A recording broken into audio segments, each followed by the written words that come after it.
know whether to call you Deputy Secretary or Ambassador Sullivan. It is a true delight to have you here. At the Council, we've had the privilege of hosting people from all levels of the administration.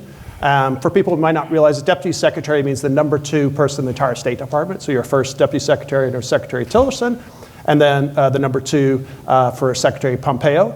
I would also say you're probably one of the only people I know who took a relative demotion.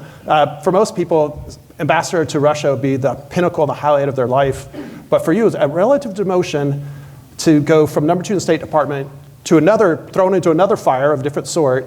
Can you just tell us why it was you felt a calling to go and be the US ambassador in Moscow? Even things were difficult before then, and maybe what you're thinking you could maybe accomplish, and then maybe we'll get to the war itself or the full-scale invasion later, but what it was like once you got on the ground there. Sure. Well, thanks, Ronan, and it's so good to be here with you tonight, everyone. I'm grateful for the World Affairs Council for hosting me. It's good to be back in Houston. Yeah, I was the Deputy Secretary of State, and the Department of State is the most senior cabinet department. It created first.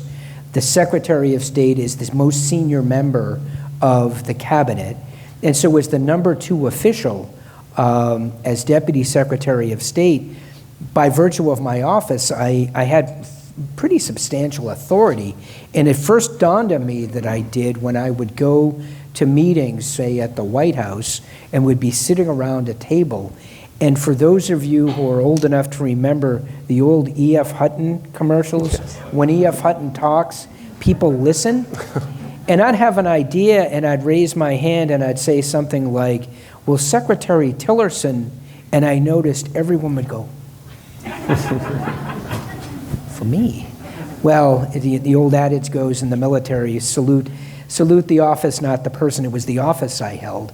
And it's rare for anyone to leave that post as Deputy Secretary and go be ambassador somewhere. Because in the State Department hierarchy, I went from being the #2 official to pretty far down in the bureaucracy.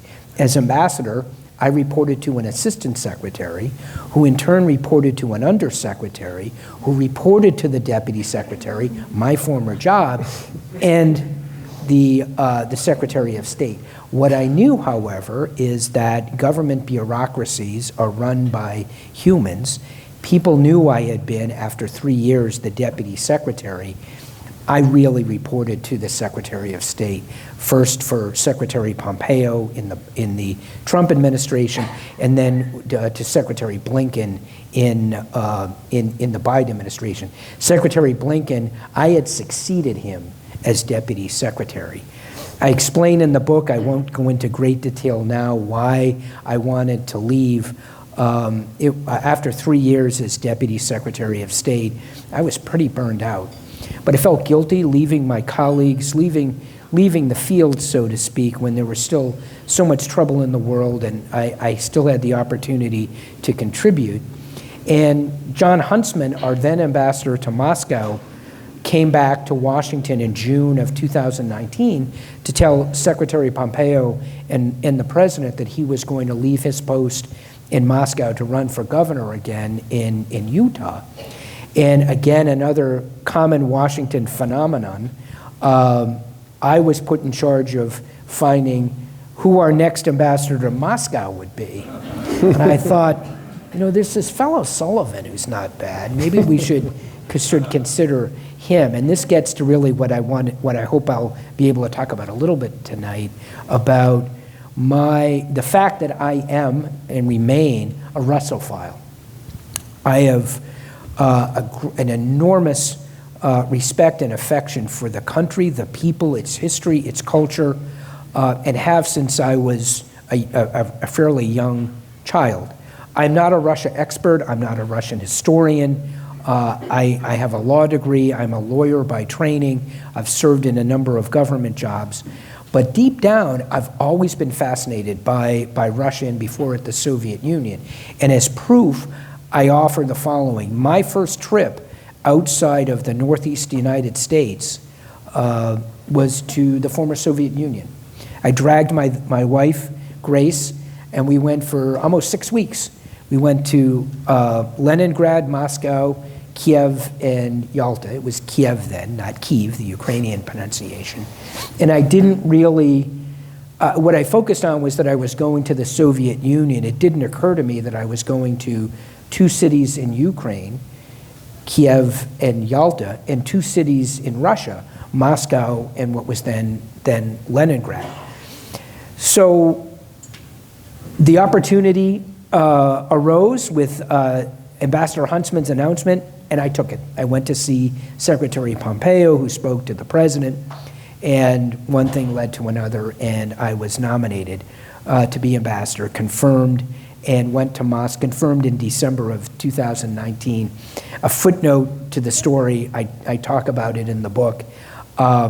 Both President Trump and President Biden thought I had to be out of my mind to want to go to be ambassador in Moscow. President Trump, in August, he had already decided that he would approve my nomination to be ambassador. And I ran into him after a meeting at the White House, and he thought that Secretary Pompeo was forcing me out. Because why else, he said, why would anyone want to leave? It's called Mahogany Row on the 7th floor of the State Department. It is. It's better than the offices on the, if you ever saw the TV show Madam Secretary, it's even nicer than that. Why anyone would want, from his perspective, why would anyone want to leave that, this extremely important job, and go to godforsaken Moscow? President Biden basically said the same thing to me. I was home on leave. I'd been sent home by the Russians. I wasn't expelled, but I was encouraged to leave. And I was going to be a deliverable for the summit meeting that Biden was going to have with Putin in June of 2021, June 16th of 2021 in Geneva. So I was home, and I was helping the president prepare for his meeting with Putin. And after the meeting, we were milling about, and President Biden came over to me and said, so how does it feel to be a deliverable for a presidential summit? I said, great, sir. Yes, sir. Looking forward to it. He said, so you're looking forward to going back to Moscow? Yes, sir. And he looked at me and he said, really? And I said, because he thought I was just saluting as a good shoulder. I said, no, sir, I enjoy my job. You do? I did.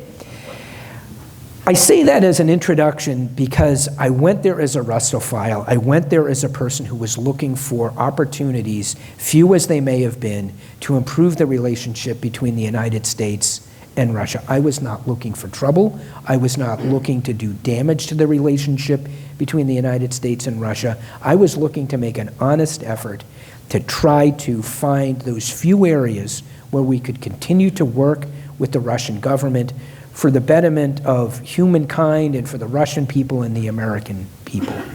I failed utterly and completely on virtually every issue I touched.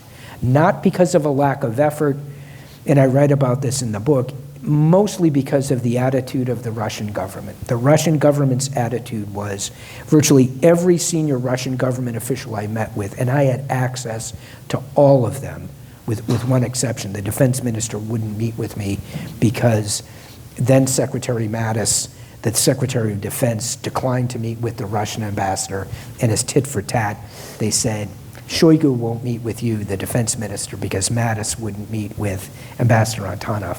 But otherwise, I spoke to Putin, I spoke to all the senior Russian government officials, and I write about this in the book and I provide some examples, but I'll summarize it this way. I'd go into a meeting, an introductory meeting, to try to set the tone for my relationship with this minister, with his, and it's almost all of them his ministry. And I cite as an example the energy minister, in Minister Novak. And I thought there might be areas where we could cooperate. And I went in, I asked for a meeting, walked into his conference room. He was polite, a little dour, but polite.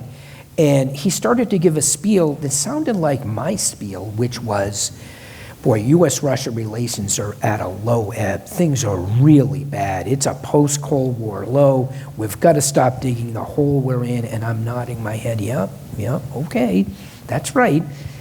Boy, we've got to find areas to work together. I'm like, okay, hallelujah, brother. Let's go. What are we gonna? We're gonna work together. Okay, and I'm thinking in my mind, okay, what's the first issue I raise? And he gets to his summation, and he says, this awful state of affairs is entirely the fault of the United States. So I'm curious, Mr. Ambassador, what you plan to do about it.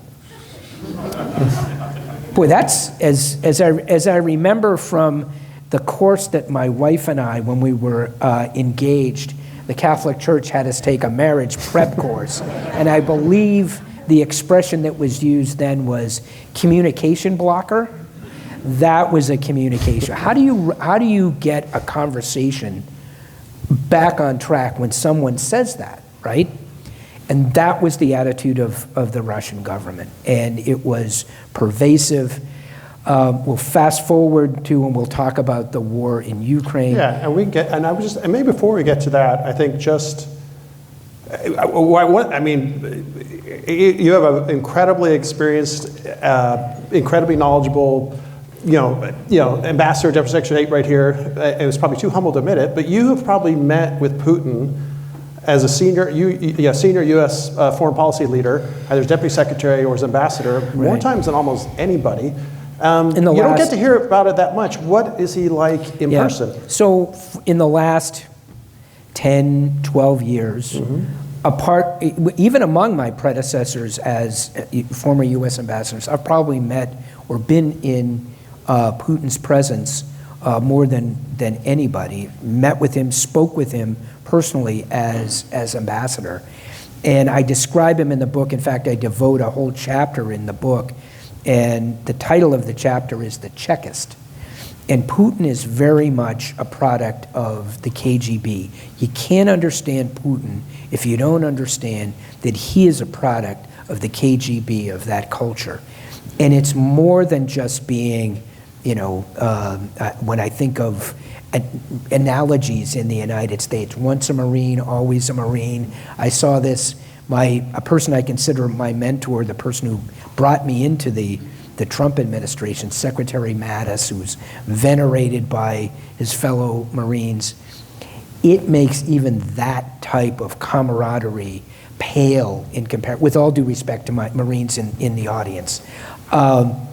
This is the calling of the Chekist is something that goes back hundreds of years into Russian history. And pardon the digression, but I lay this out in the book, but you really have to understand it to understand Putin. He is a KGB man. He has famously said, there is no such thing as a former KGB man. And the KGB traces its lineage back to Ivan the Terrible and the Oprichniki, who were, in effect, secret police hundreds of years ago whose only mission was to protect the Tsar and to do what he wanted. They weren't bound by law, by morals, by God. They owed their allegiance only to the Tsar, to Ivan the Terrible. They famously wore black leather tunics, and they rode on horses, and they had wolf's heads, severed wolf's heads attached to their saddles. That was their calling card. Fast forward to the Russian Revolution. The Cheka, which was the predecessor to the KGB and now the FSB and SVR, the Cheka were the secret police created at the start of the revolution by Lenin and Felix Dzerzhinsky, a Pole by birth, Polish noble by birth, Polish Catholic by birth, founded the Cheka, which is an acronym for this Committee for State Security. They based the Cheka on the Oprichniki. They famously wore black leather coats. They weren't bound by law. They weren't bound by morals, by God. Their duty was to Lenin and the revolution, to protect and promote the revolution. That is what has been shot through from December 1917, when the Cheka was formed, through its various permutations, NKVD, KGB, FSB. The FSB exists to protect the state, and the state is in the person of Vladimir Putin. They aren't bound by law. They aren't bound by morals, by God.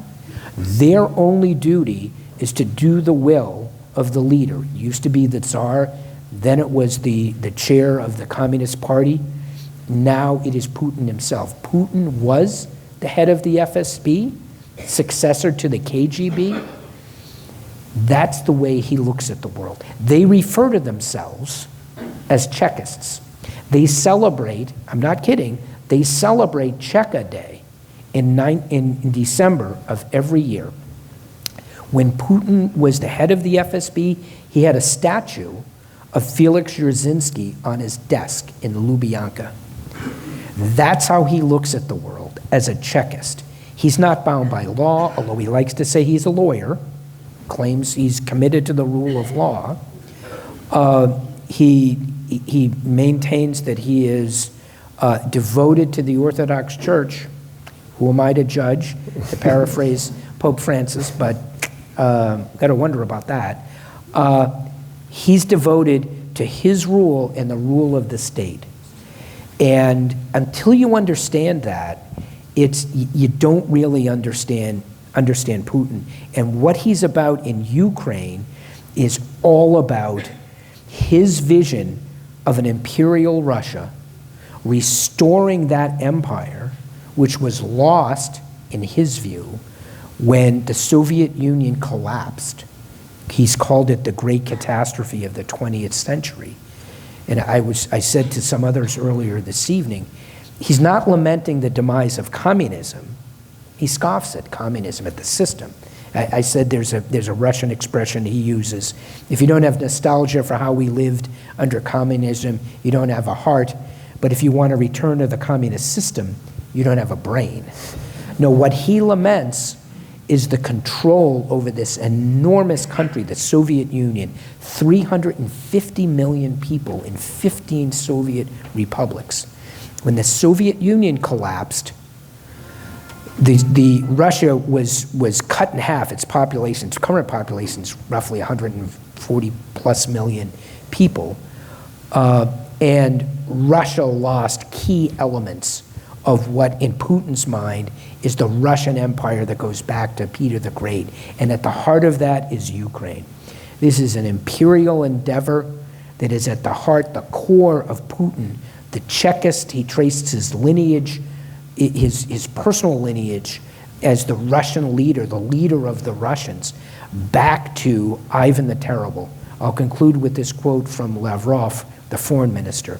Lavrov has said, Putin, people always want to know, it's like the old Kremlinology back in the day of the Soviet Union, when Brezhnev is on his last legs and is succeeded by Andropov and then Chernenko and Gorbachev, who's up, who's down. Lavrov says that Putin listens to three people, and everyone wants to know who's in his inner circle. And Lavrov answers that question and says, it's easy. Ivan the Terrible, Peter the Great, and Catherine the Great. And that's the way he looks at the world. Ambassador, some of us might have heard the term Siloviki, the kind of men of force, strong men. People think about, they might have a military background or backgrounds that are part of Putin's inner circle. But you mentioned the Chekists in particular, those with intelligence backgrounds, the KGB or SVR or successors, FSB. You mentioned the relevance to that long legacy to today, the idea that doing anything to maintain power, having no allegiance to any sort of sense of the truth, being willing to crush any and all opposition within the country. But maybe for Americans, what's important is the need to have a foreign boogeyman.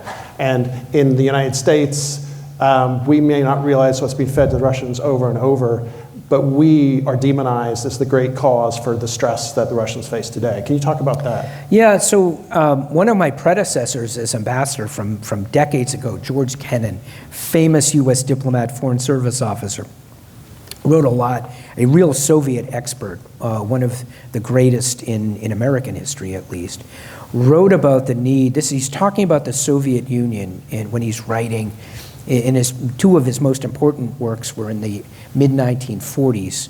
He had been the deputy chief of mission at Embassy Moscow during the Second World War, and then he was appointed by Truman in 1952 to be ambassador to the Soviet Union. He was P&G'd in just a matter of months by Stalin.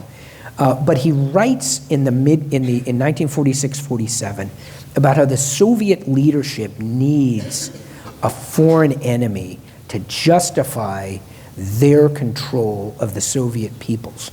He was quick to acknowledge, as he has to, that Russia, of course, is the Russian people, particularly those in European Russia around Moscow and St. Petersburg or Leningrad, have been exposed to predators both from the East and from the West.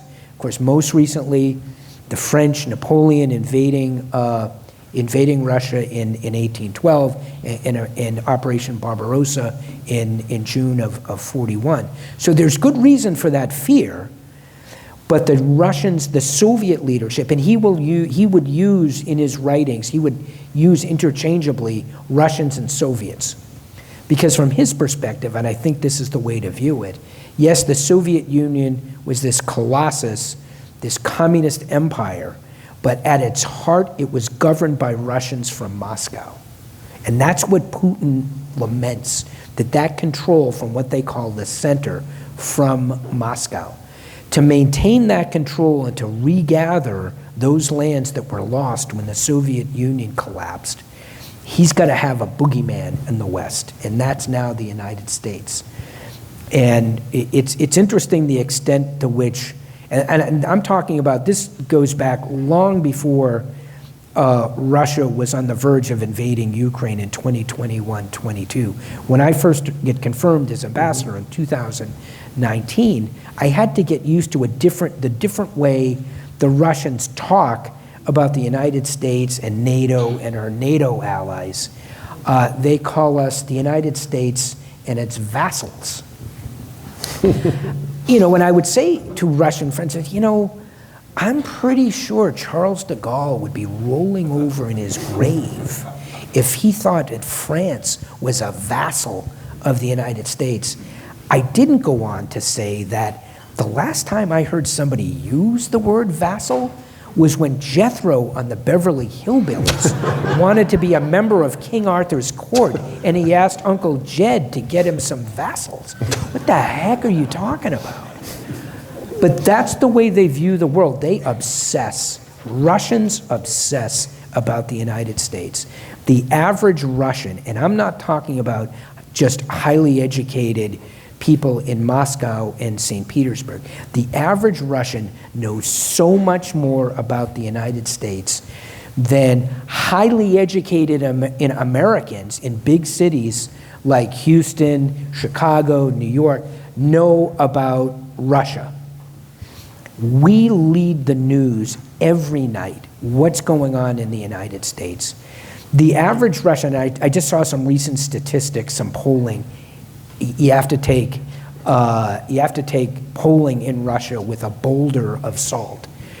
I don't know how you poll people in a society like that, but there are some polls, it's worthwhile to see them.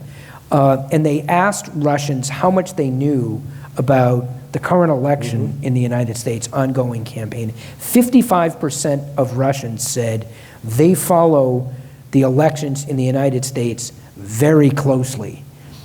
I'd be surprised if 15% of people in the United States followed our own elections closely. So they obsess about us. There is real grievance about the loss in the Cold War. And this was after the war in Ukraine started. A Russian who was an intellectual with a think tank in Moscow, with whom I could have a conversation, but he was definitely supported Putin and the regime. And he said, all along, you Americans have never understood how it devastated us, that we lost the Cold War, particularly for a person like Putin, for someone of his heritage as a Chekist, whose father had been grievously wounded during the siege of Leningrad, whose older brother, died of diphtheria during the siege. These proud Russians who have this great tradition of their belief in the Red Army's victory in the Great Patriotic War, to think that they lost the Cold War to the United States, it is unthinkable for them. And that is not just among Chekists, that's among average Russians. Imagine the shame many of us felt when we withdrew from Afghanistan, right, in the summer of 2021. Shameful, embarrassing, tragic. The Soviets went through a similar thing with their withdrawal from Afghanistan, right, in the late 80s, although they were careful to point out and needle me when I was ambassador to say, at least we egressed from the country with an armored column that went back over a bridge into Tajikistan. We didn't have people falling out of wheel wells in C-17s trying to take off from Kabul. But I digress. The grievance that they feel, and it's directed at us. And it's what allows Putin to make the claim that we, the United States, started the war in Ukraine. You'll be surprised to learn that. We started a war intentionally against Russia in Ukraine to fight against Russians to the last drop of Ukrainian blood. Putin believes that, Russians believe that. That would be news to most Americans, and it is not true, but we're the boogeyman that they need, that he needs.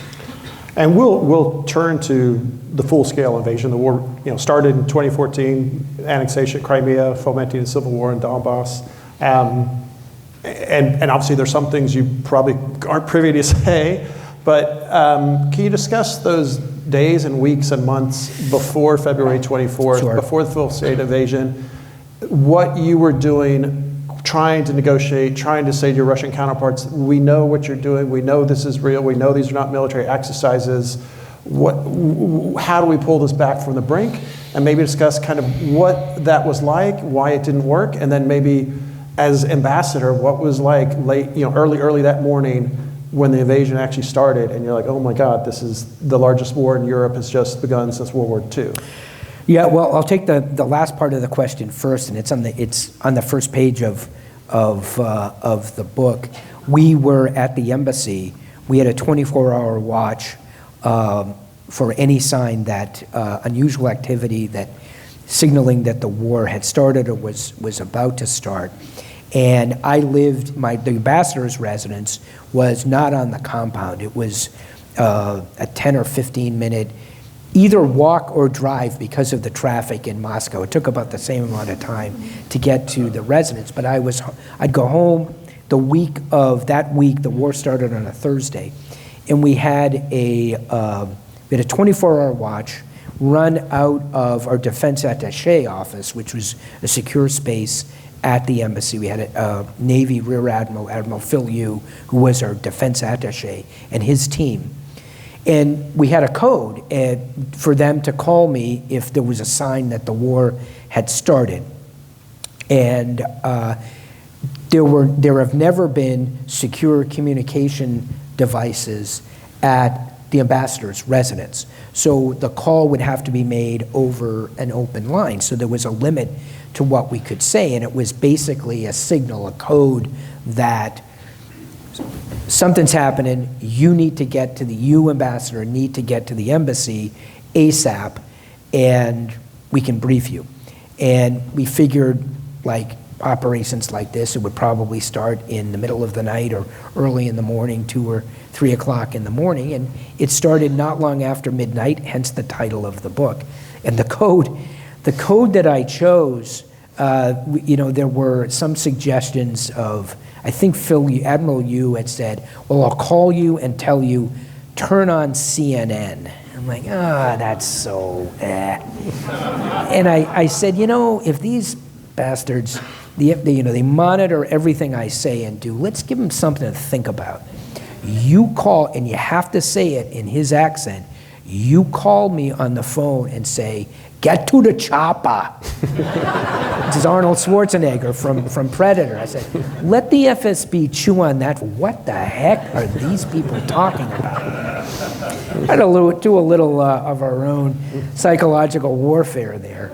But that's what happened. I got the call. I couldn't sleep. I got the call. We drove in the middle of the night. It was cold, and came to the embassy, and it was just a whirlwind for the next week to 10 days of communicating with Washington, our reporting to DC about what we were seeing in Moscow, engaging with limited engagement with the Russians.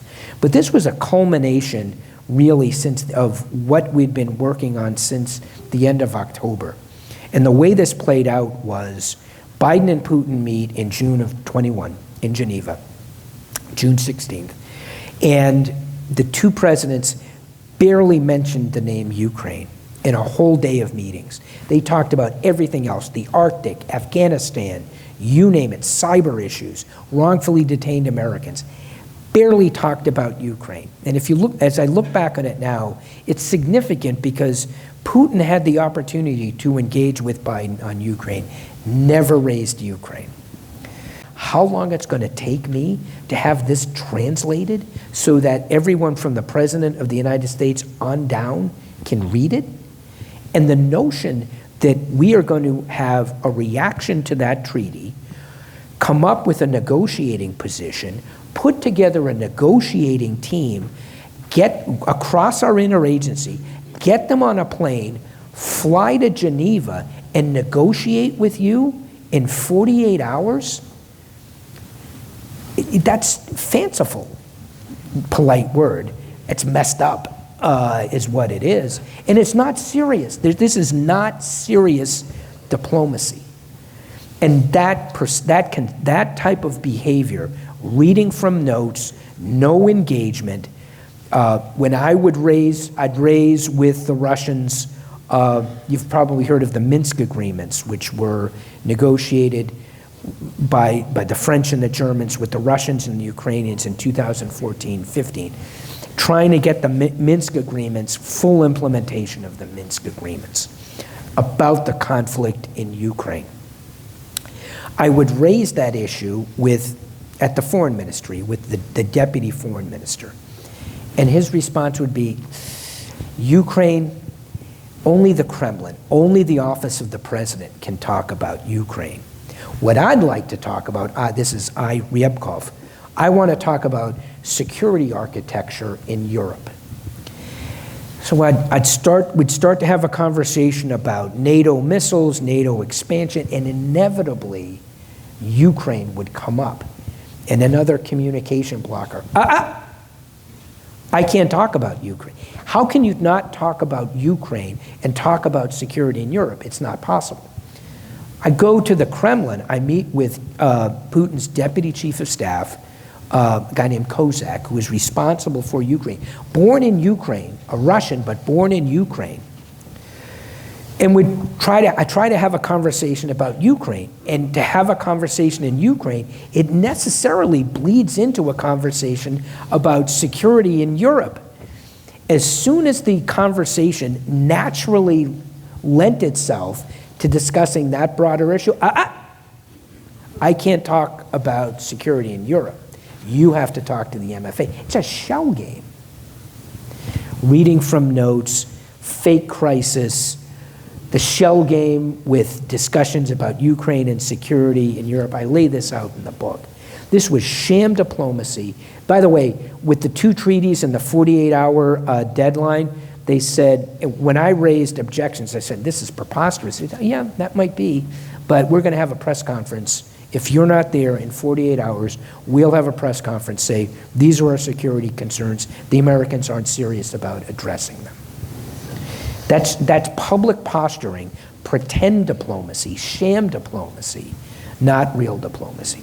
That's what persisted through December, January, February.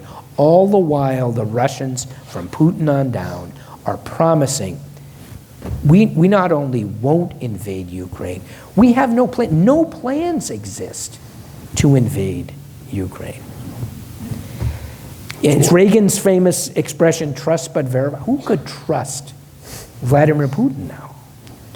I have a lot of, probably 20, 30 great questions. I will give them all to Ambassador to look over afterwards. This is my exam? This is your exam. I know you'll pass. But maybe just to combine, a few people asked, obviously, like we mentioned, you know Putin in terms of our intelligence sources and firsthand information better than almost anybody in the American government, that, probably. But people, their name, one of these has no names, but someone said, do you think Putin has changed over time? Or should we fear his personal instability? You know, that idea, is this the Putin that was always there, he just emerged?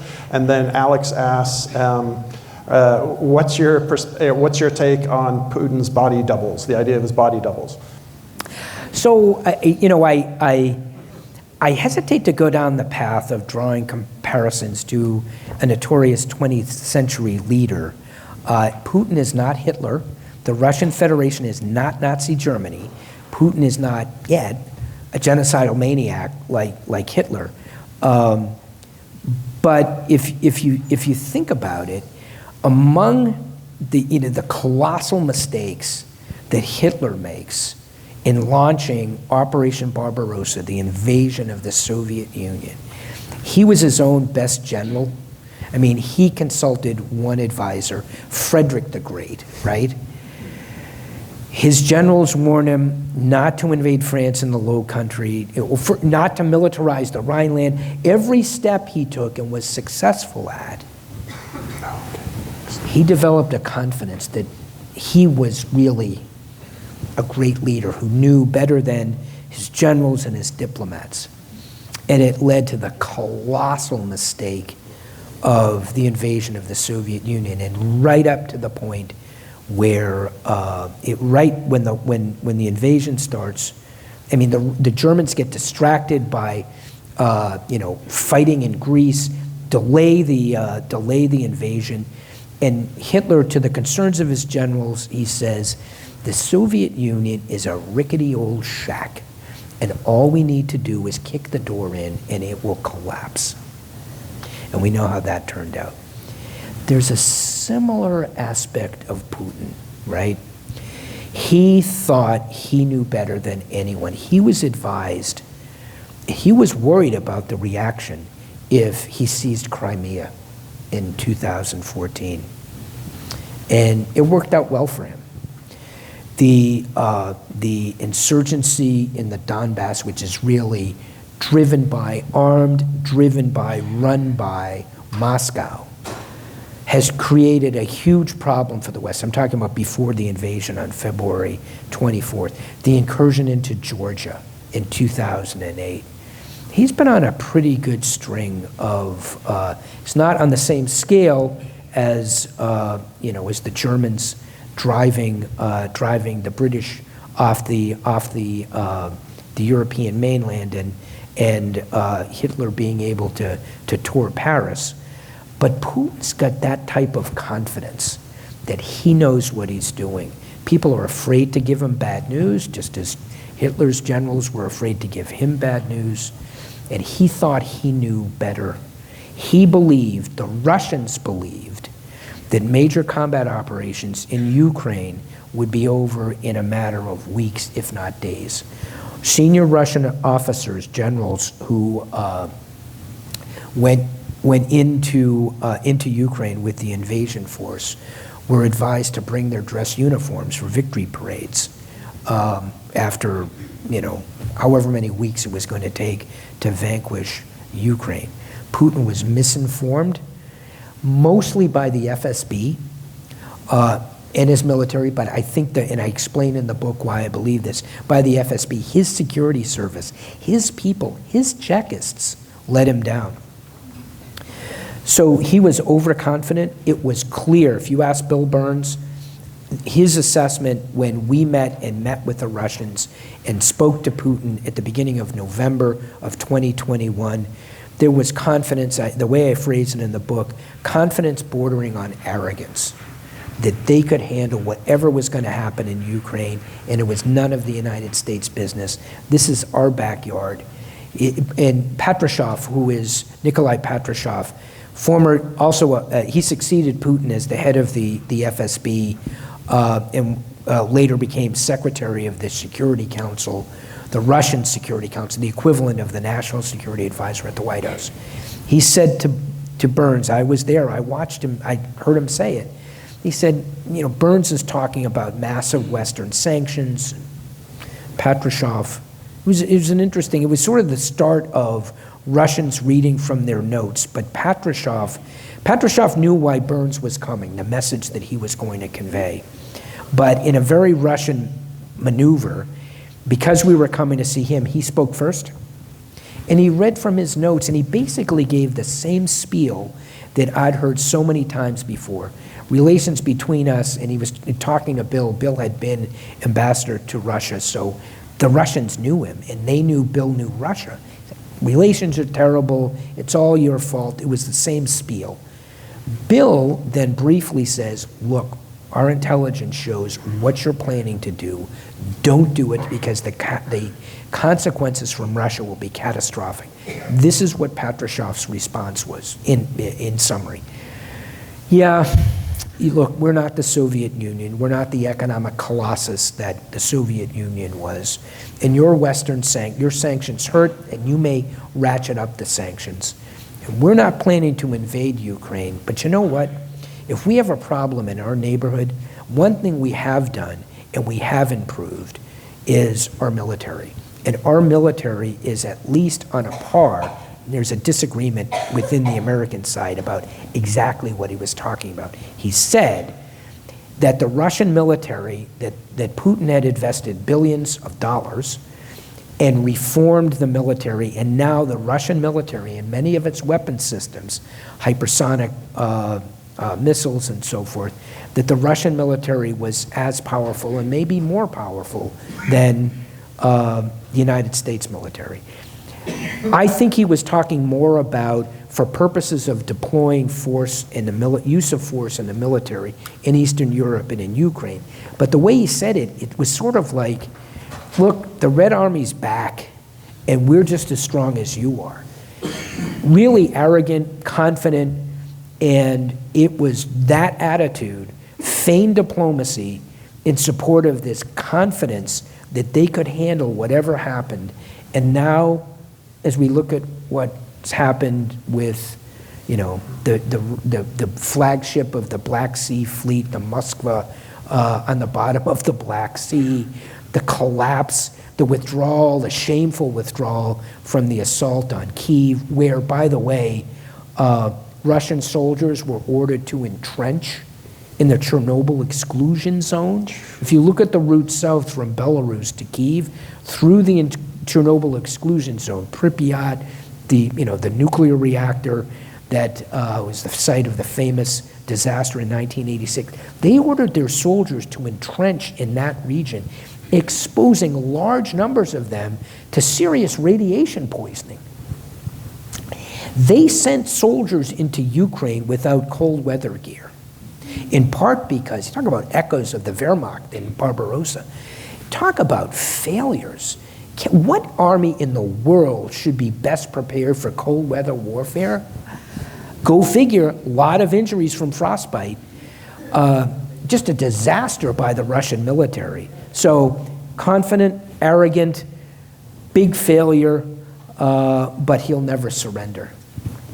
And I'll just because we basically, time-wise, I know this is very hard, but maybe for kind of summary kind of perspectives and your even if it's difficult to have any optimism looking forward, just related questions. Rainer asks, in your estimation, could Ukraine actually win the war? What would it look like? And related to the dramatic concern that people around the world have about this war and where it could lead to, Rick asks, how likely is that Putin would actually order the use of tactical nukes? And then maybe just kind of in closing, the book is excellent. I've learned a lot. I greatly enjoyed it. Your best guidance and best understanding of what the U.S., how we need to approach Russia, going back to George Kennan, your legendary predecessor in Moscow, not confrontational, but maybe we are in a new period of containment. Can you talk about those issues? I know it's difficult. So I'll separate them into two issues. Just the first one, the nuclear saber rattling by Putin and his government. It would take a much more significant threat to Putin and his government than anything that the Ukrainians have done to date, including the Kursk invasion, which has seized, depending on estimates, 300, 400, 500 square miles of territory, of real legitimate Russian territory. What it would take, I believe, for it to be rational, and Putin is rational, for him to actually contemplate seriously the use of nuclear weapons would be something the equivalent of, if you recall in June of 2023, when the Prigozhin mutiny occurred, and there was an armored column headed from Rostov to Moscow that was shooting down Russian helicopters. The Russian military wasn't resisting the way one might have thought. And Putin, goes on this nationwide broadcast, and really the only time I've ever seen him where he looked rattled, it would take something like that for the Ukrainians to do what those Russians were doing to their own government, for Putin to really feel threatened. Otherwise, for a tactical nuclear weapon or any type of nuclear weapon, he's going to lose the support. It's not going to be received well by his dear friend in Beijing, Xi Jinping, and certainly not in Delhi. The Indians buy more oil now than any other country, Russian oil, than any other country in the world. So he's going to lose support in the so-called global south. And what did if Putin's going to be using nuclear weapons, he says Ukraine is part of the Russian homeland, the Russian heartland. He's going to use a nuclear weapon to destroy Russian heartland? Probably not going to do that, right? Unless he himself feels threatened. The future. I talk about this in the book. Everyone's familiar with the concept of containment in the Cold War. And very quickly, if you don't mind, before we get to the grand scale of containment, right. Your outlook on the Ukraine war specifically, and what do you think the Ukrainians can accomplish? And then maybe we'll get to it. I don't know. Okay. I have made predictions about what the Ukrainians could do, starting from before the war, when I thought that the Russian propaganda, and I wasn't alone in the U.S. government, many senior U.S. government officials thought that we were planning for, anticipating a guerrilla insurgency against a triumphant Russia now in charge in Kyiv. And that did not happen. Why?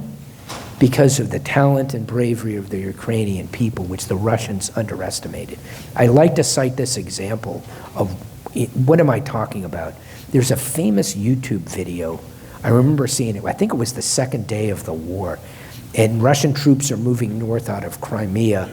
And really the most successful part of the special military operation in the first year of the war, and to seize Kherson and ultimately create a land bridge to Russia across the Sea of Azov and Mariupol. Anyway, the Russian troops are moving out.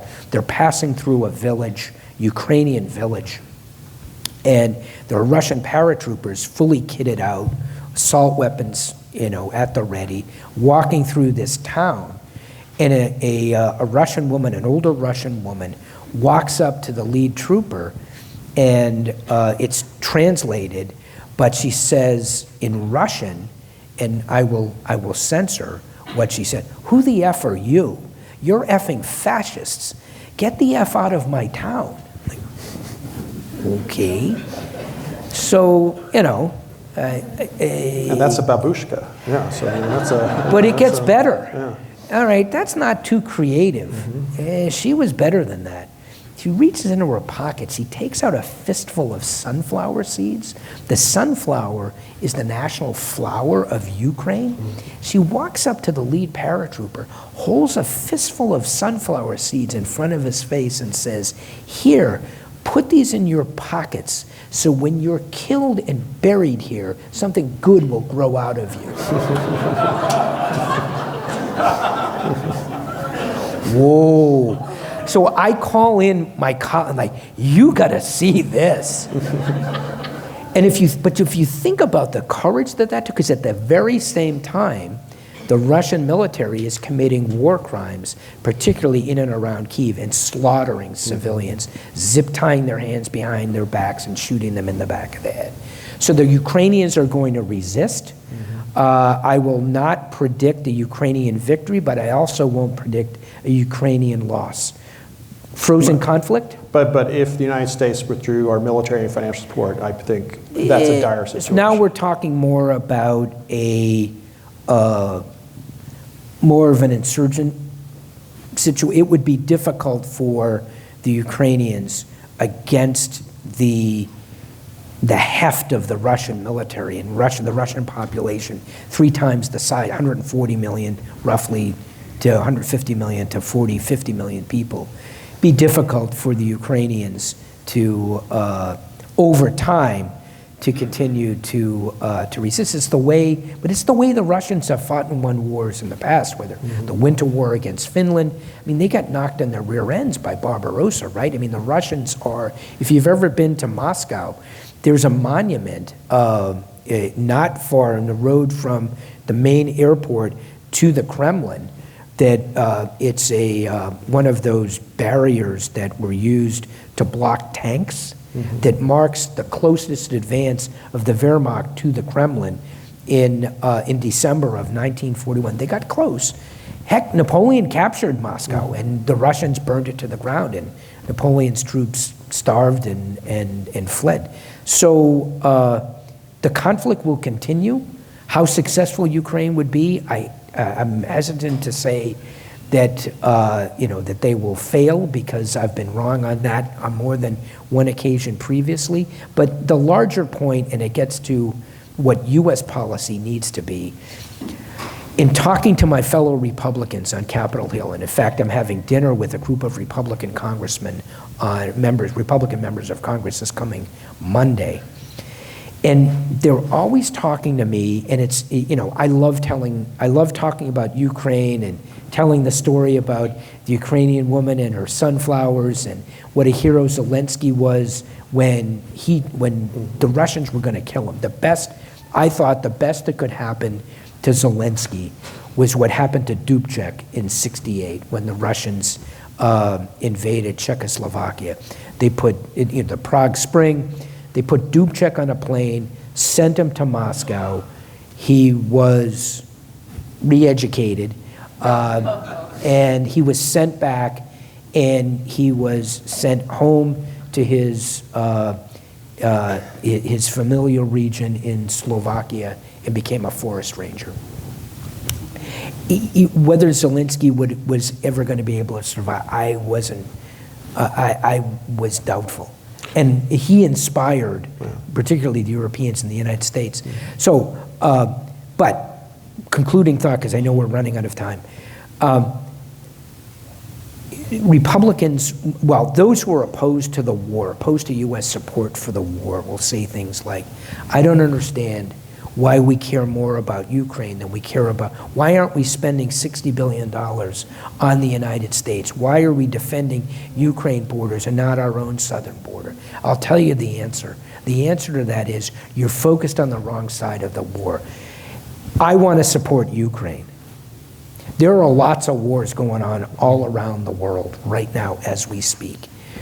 Why is the Ukraine war important? Because of the country that was waged this aggressive war. It's not about Ukraine, it's about Russia. It's about opposing Russian aggression. It's about an aggressive war by a permanent member of the UN Security Council that already considers itself at war with the United States. It has the largest stockpile of nuclear weapons in the world. Putin This is not diplomatic nicety. He says it, he believes it, considers the United States Russia's enemy, his enemy.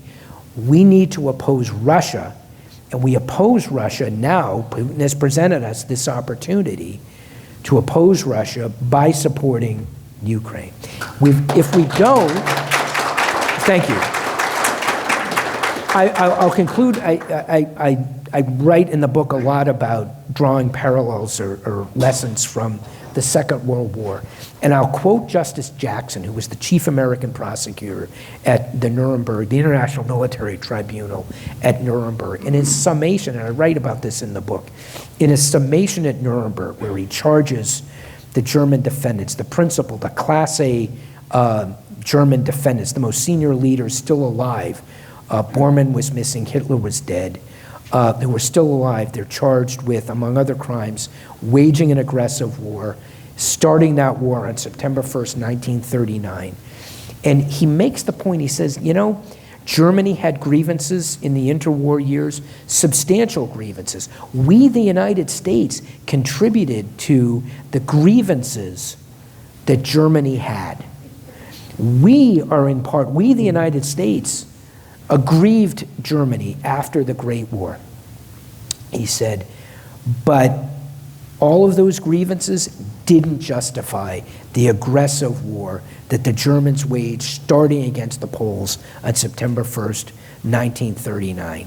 And why, this is Jackson speaking, why are we here today prosecuting these men? Because we can't let them get away with it. Their government doesn't exist anymore. Nazi Germany doesn't exist anymore. We have to learn a lesson, and we made the mistake twice in the 20th century. At the start of the Great War, we thought it wasn't our business. We stayed out of the war, right? Yeah. The war starts on September 1st, 1939. The United States doesn't get involved until, at least in the war in Europe, until days after December 7th, 1941, when Germany declares war, when Hitler declares war on the United States. Twice in the 20th century, we thought we could ignore an aggressive war on the European continent, and we failed. And if that was a catastrophic mistake in the 20th century, in the interconnected world in which we live today, thinking that we can ignore this aggressive war by an aggressive Russia with the nuclear arsenal that it has, that's an even greater mistake. We can't do it. And we've got to focus on Russia. It's not about defending Ukraine. It's about opposing Russia. A powerful way to finish it. And thank you very much for your time. And will you all please join me in thanking, not just for this evening, but for your many, many years of service, Ambassador John Sullivan, many years of service in the United States across 5 different administrations. Thank you very much. Thanks, Ron. Thank you.